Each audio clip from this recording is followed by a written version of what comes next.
Hello guys, welcome back to my YouTube channel. This is Abhijit Kumar Verma from medical medicos. I hope आप मेरी video enjoy कर रहे हो। अच्छी लगे तो लाइक शेयर सब्सक्राइब जरूर करना।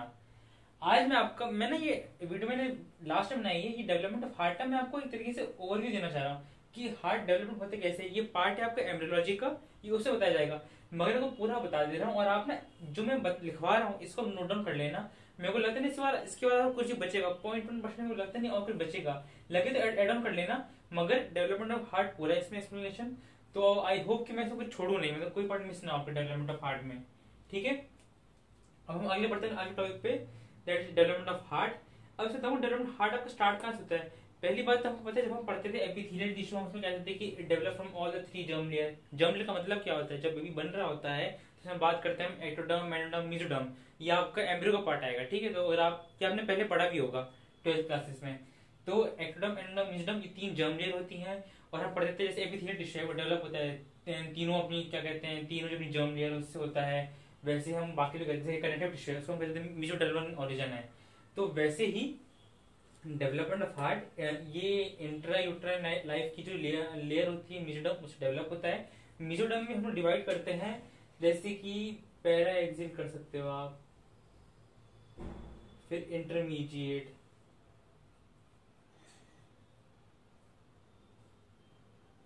फिर लेटरल। ये आपको लगे तो कर लेना, इतना रिक्वायरमेंट है नहीं। ठीक है, तो मेसोडर्म से डेवलप होता है। मेसोडर्म की भी मतलब 3 लेयर होती हैं। यहाँ पर ना एक डायग्राम दिखा दूंगा। होता क्या, एक नीडल ट्यूब होती है। नीडल ट्यूब इसका पार्ट नहीं, सिर्फ सुन लेना, इसको सिर्फ सुन लेना। मेन पार्ट आपका यहाँ से स्टार्ट है, यहाँ से नीडल ट्यूब होती है, उसके बगल में आपका ये सब होता है, पैराएक्सियल, इंटरमीडिएट, लेटरल। फिर लेटरल में भी हम कर देते हैं सोमैटोप्लूरिक, क्या कर देते हैं हम लोग, सोमैटोप्लूरिक। आपने अगर भी पुरानी वीडियो देखी उसमें लिखा होगा पूरा में समवॉट कि वो कौन सी सोमैटोप्लूरिक या स्प्लैंक्नोप्लूरिक कौन कौन सी लेयर से अराइज होता है। सोमैटोप्लूरिक और स्प्लैंक्नोप्लूरिक।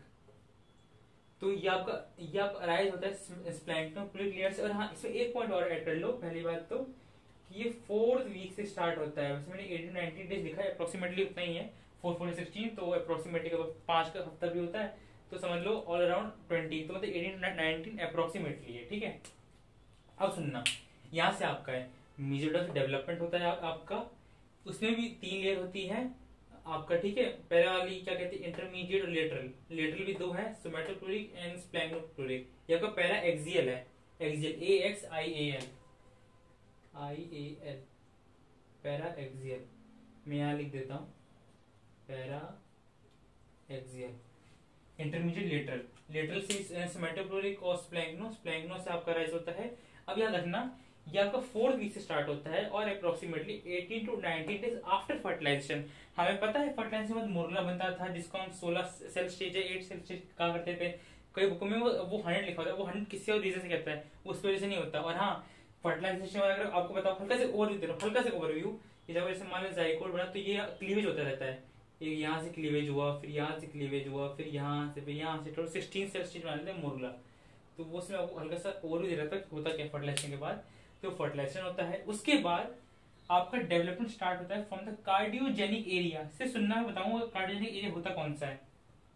Development start from cardiogenic area, it start from the head.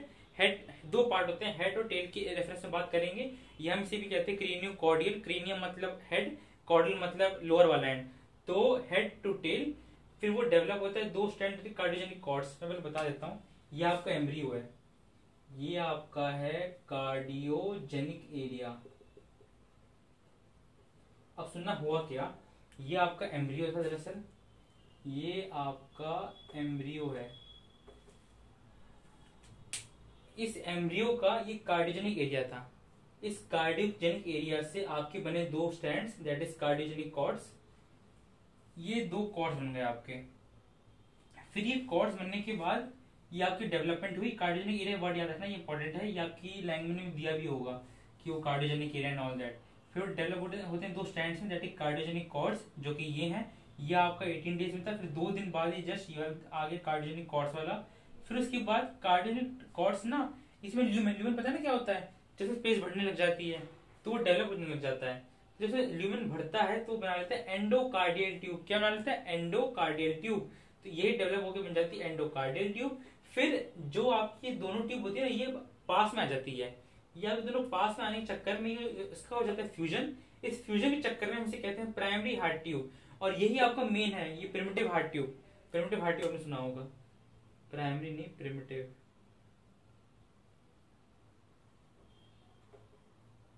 आपका प्रिमिटिव हार्ट ट्यूब, ठीक है।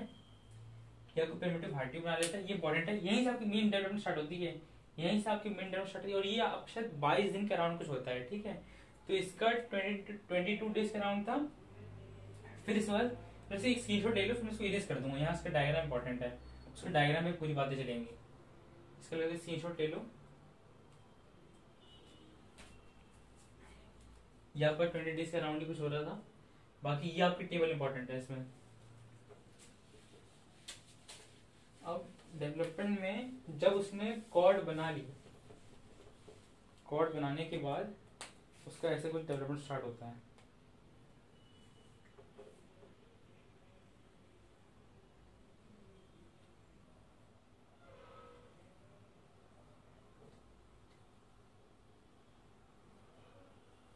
यहाँ किसी स्पेस दे देना और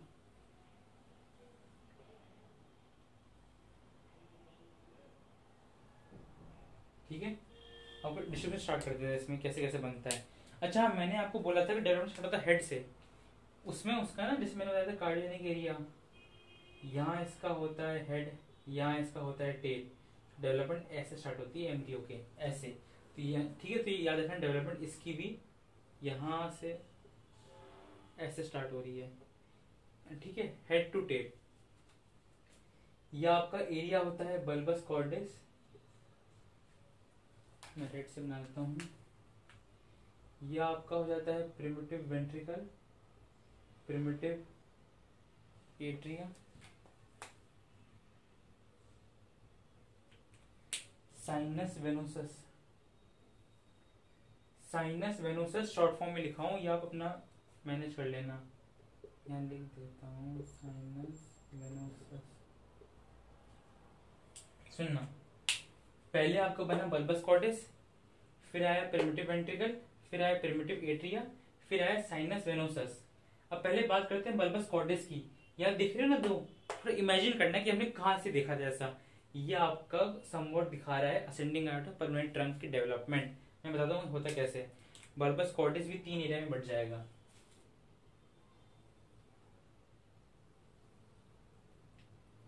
ठीक है।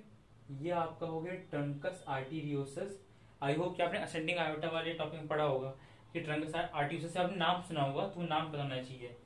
फिर ये हो जाता है कोनस आर्टीरियोसस। ये आपको मैंने लिखा भी कोनस आर्टीरियोसस। बाकी ये आपका डिस्टल वाला एंड, मिडिल। बाकी ये इसका प्रॉक्सिमल का 1/3 पार्ट है। ये इसका प्रॉक्सिमल के 1/3 पार्ट है जो वेंट्रिकुलर डेवलपमेंट करता है। इसमें मैं अलग से दिखा देता हूँ। ये आपका से इसको ऐसे लिख लो प्रॉक्सिमल। बाकी ये आपका प्रिमिटिव वेंट्रिकल है, ये आपका प्रिमिटिव एट्रिया, ये आपका साइनस वेनोसस है। मैं इसको बाद में डिवाइड करूंगा ना। अब पहले वहां से बात करते हैं। बल्बस कॉर्डिस को मैंने 3 में डिवाइड किया, that trunks arteriosus, conus arteriosus and the it's proximal part. Proximal क्यों?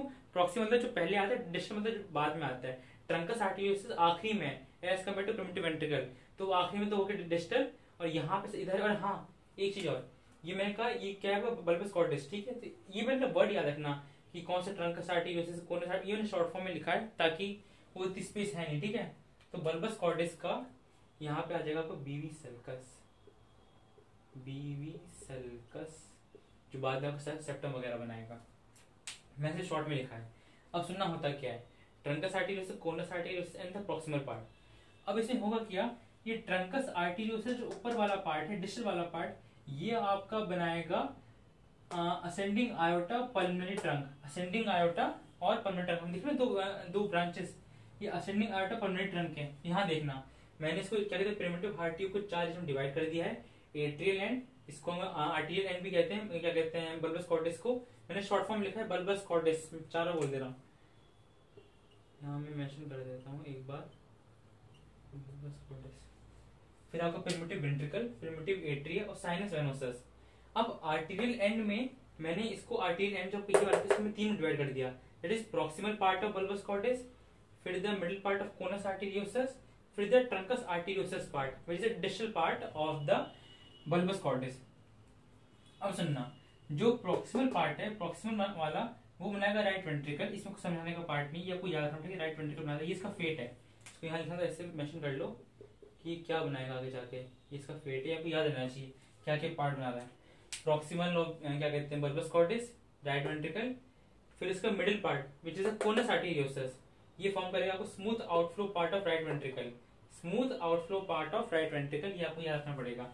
और इसको एक शॉर्ट फॉर्म की स्मूथ को जब भी याद रखो, स्मूथ में ना, स्मूथ क्यों कहते हैं, जहां पे हमेशा वो वेन्स या आर्टरी से रिलेशन होगा वो पार्ट में स्मूथ होता है, तो इससे आपको याद रखने में आसानी होगी कि कौन सा स्मूथ है। क्योंकि आर्टरी में हमने पढ़ा था एट्रिया वेंट्रिकल, तो वहां भी हमने पढ़ा था इसको smooth part, rough part, smooth part, rough part, एक का इनफंडिबुलम, एक का आर्टेरियल, तो ऐसे अलग अलग होते हैं, बड़ी कंफ्यूजन होती है।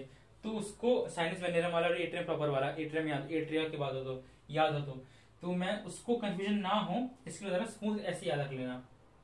प्रॉक्सिमल वाला पार्ट फिर से बता रहा हूँ, प्रॉक्सिमल वाला पार्ट बना रहा है आपका राइट वेंट्रिकल, मिडिल वाला पार्ट बना रहा है आपका smooth outflow part of right ventricle, and the truncus arteriosus बना रहा है आपका असेंडिंग आयोटा और pulmonary trunk. Ascending iota, pulmonary trunk. हमने एक पॉइंट और पढ़ा था, जो हमारा आर्च ऑफ आयोटा है उसमें एक left limb of aortic sac, ये आपकी बीटीसी में नहीं दिया हुआ, ये आपके एक खत्म किया होगा, तो वहां से देख लेना। तो वहां पे left limb of aortic sac also the truncus arteriosus, तो उसका भी अलग से पार्ट बनाते हैं, उसको मेंशन नहीं करते कभी, ठीक है। तो ज्यादा मेन नेम इसकी बात करते हैं, असेंडिंग आयोटा की, असेंडिंग आयोटा की और पल्मोनरी ट्रंक की। फिर बात करते हैं प्रिमिटिव वेंट्रिकल, ये फेट ऐसा क्या है, लेफ्ट वेंट्रिकल, तो यहाँ हमारा लेफ्ट वेंट्रिकल तैयार हो चुका है, राइट वेंट्रिकल तैयार हो चुका है। ऑब्वियस सी बात है, अगर मैं यहाँ वेंट्रिकल बना रहा हूँ तो मेरा इंटरवेंट्रिकल सेप्टम होगा, तो एक आइडिया हमें और भी मिल रहा है, एक हमें और भी मिल रहा है कि इसके बीच में क्या हो सकता है। इसके बीच में ऑब्वियस सी बात मैं अभी बीवी सर्कस कह रहा हूँ, मगर क्योंकि यहाँ वेंट्रिकल बन रहा है, तो ऑब्वियस सी बात है जो बीच में सेप्टा होगा वो इंटरवेंट्रिकल सेप्टम होगा। तो I am just giving you an idea कि आगे जाके बीवी सर्कस का क्या फेट है, तो सबको याद रखना पड़ेगा। तो आप इसको ऐसे याद करना, जल्दी आसानी से होगा। प्रिमिटिव वेंट्रिकल ने बनाया लेफ्ट वेंट्रिकल, प्रिमिटिव एट्रिया ने बनाया anterior portion of both right and left atria plus two auricles. वो हमें पता है ऑरिकल्स क्या होता है। ऑरिकल्स एक एट्रिया की छोटी सी विंडो होती है, एक आउट पाउचिंग कह सकते हैं, छोटा सा पार्ट उसका। अब मैं साइनस वेनोसस चौथा पार्ट है, इसको मैं आगे वीडियो डिस्क्राइब करूंगा। मैं इसके पार्ट डिस्क्राइब करता हूँ आपको मेन में। ये आपका साइनस वेनोसस था, आपका जो ऊपर वाला पार्ट है इसको हम कह देते हैं बॉडी, और ये आपका हो जाता है राइट एंड लेफ्ट हॉर्न। अब ये राइट एंड लेफ्ट हॉर्न सुनिए, आपको कुछ याद आया हो कि राइट एंड लेफ्ट हॉर्न ने कहाँ सुना था, जब हम बताते थे कि डेवलपमेंट कहाँ से हुई तो हम बोला करते राइट एंड लेफ्ट हॉर्न। तो मैं भी बताऊंगा आपको नेक्स्ट वीडियो में कि राइट एंड लेफ्ट हॉर्न के, फिर यहाँ पे इसकी तीन वेन्स भी आ रही थी, विटनाइन, अम्बिलिकल एंड कोरोनरी करके, तो वो नेक्स्ट वीडियो में बताऊंगा। तो अभी तो एक जनरल सा मैंने आपको और भी दिया है कि क्या क्या होता है, मतलब इतना मेन है, इसकी एक वीडियो बनाऊंगा तो आपको डेवलपमेंट ऑफ हार्ट खत्म हो जाएगा मेनली, कि बीवी सर्कस कहाँ से क्या था। इससे आपको इसमें ना आपको और भी बता दूं क्या क्या बताया। पहले मैंने बताया कार्डियोजेनिक एरिया से बनता है, फिर दो कॉर्ड बन जाती है, फिर दोनों कॉर्ड फ्यूज हो जाती है, प्रिमिटिव हार्ट ट्यूब बना लेती है। प्रिमिटिव हार्ट ट्यूब बहुत इंपॉर्टेंट है, इसको याद रखना, मत भूलना, और फिर प्राइमरी में समझ लेना, मैंने शॉर्ट फॉर्म लिखा था ताकि समझ में आ जाए। प्रिमिटिव हार्ट ट्यूब था वो। फिर वहां से हार्ट ट्यूब बनने के बाद अच्छा ये वाली डेवलपमेंट हुई थी 22 दिन में, ठीक है। ये डेज याद रखना तो कर लेना, इंपॉर्टेंट नहीं है, बस वो 4th वीक याद रखना, वो इंपॉर्टेंट। 4th वीक या 18 to 19 डेज वो अच्छा लगता है, ठीक है, बताने में। बाकी फिर क्या कहते मैंने बताया, उसके बाद डेवलपमेंट हो गई बल्बस कॉर्डेस में है। बल्बस कॉर्डेस के 3 पार्ट हो गए, ट्रंकस आर्टेरियोस, कोनस आर्टेरियोस और उसका प्रॉक्सिमल पार्ट। ये प्रिमिटिव वेंट्रिकल, प्रिमिटिव एट्रिया, ये साइनस वेनोसस। इसकी दो पार्ट डिवाइड कर दिया हमने, एक बॉडी और राइट एंड लेफ्ट हॉर्न। ये चार्ट है, इस चार्ट को अच्छे से याद कर लेना, ये आपको पूरा ओवरव्यू दे देगा क्या क्या है। बाकी मैं अगली वीडियो में साइनस वेनोसा आपको एक्सप्लेन कर दूंगा, पूरा डेवलपमेंट ऑफ हार्ट आपको पूरा कंप्लीट हो जाएगा। तो आई होप आपको मेरी वीडियो अच्छी लगी हो। तब तक के लिए stay healthy and stay safe.